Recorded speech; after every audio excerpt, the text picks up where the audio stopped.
Welcome to our channel. Today we how to automate your crypto performance analysis with CoinCheckup, beginner guide step by step clearly.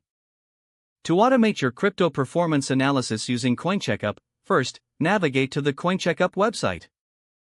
Once the homepage loads, create a free account if you haven't done so already.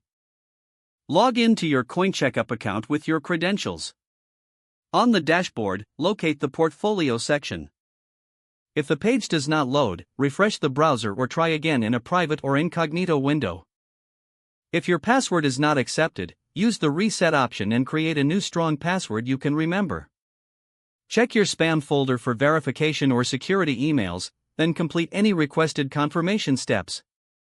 Enable two-factor authentication if available to improve account security and reduce unauthorized access risk.